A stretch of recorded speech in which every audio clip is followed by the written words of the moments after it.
This is our last group in Top Fuel, and it, as you might expect, is powerful. Del Worsham, Larry Dixon, Tony Schumacher, and Steve Torrence. Tony Schumacher in the U.S. Army Reserve car this weekend. Let's go to Gary Gerald. John Langdon climbing out. What's this experience like? Are you comfortable through a couple of sessions with this four-wide format? Yeah, you know, for me, I'm just trying to get the car down the track, no matter if I'm running 2 guys or 4 guys. But, you know, for us, we struggled a little bit the last couple races after starting off so good at Pomona. You know, we're just trying to get back in the groove. That's the biggest thing. Is 4 wide's a little bit different for us, but hey, the fans want it. We're here to do whatever we can. But thank you to everybody supporting us. Speedco, Lucas Oil, Map TV, Geico Toyota. You know, hopefully we can get a couple today. Thanks.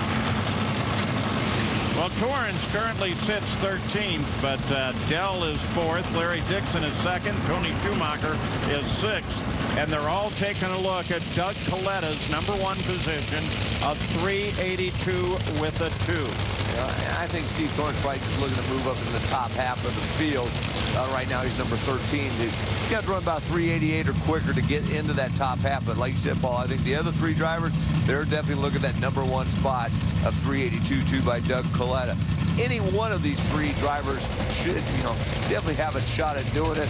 You see both the Allen-Navi cars in lane 1 and 2. They say those are the preferred lanes, although we've seen great numbers out of all of the lanes. But, you know, if you're going to go for it, you know you're in the show solidly. You know, crew chiefs on the Allen-Navi teams, they ain't afraid to go after it and try to get that low EP.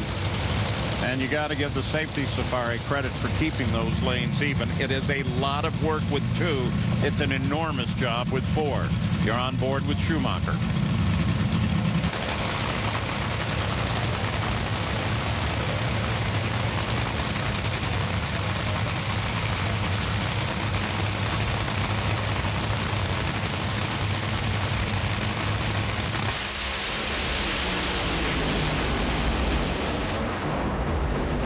Pretty sweet little pass for everybody.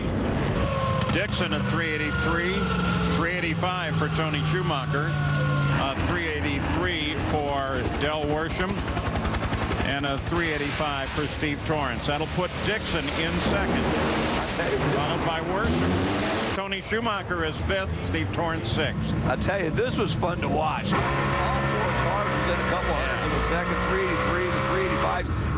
Give credit to Steve Torrence. He made a very nice run to move up solidly into that #6 spot. Just great side-by-side runs right there. Look at Tony Schumacher in super slow motion. Army car just hikes that front end up, picks her up one more time after he sets it down. Then that thing's planted right there. Now, right here, you're applying the clutch and got all them candles lit, making some good horsepower. The back end drifts out just a little bit, but boy, he catches it quick. Doesn't let it get out too far. Gets it right down the lane. There's where Tony is so good. He just does the same thing every time. Very predictable. So the standings in Top Fuel with 2 sessions complete. Doug Coletta, #1 with that 382 with a 2, followed by the teammates Dixon and Worsham. Brandon Bernstein, a very nice #4, followed by Schumacher, Torrence, Brown, and Massey. See the bottom 8, Doug Foley, Bob Vandergriff, Terry McMillan. Grubby's in the #12 spot. Doug Herbert 15, and Morgan Lucas on the bump spot with a 4:01 elapsed time. And not in, Pat Dakin, Chris Karamessinis, and Terry Sainty.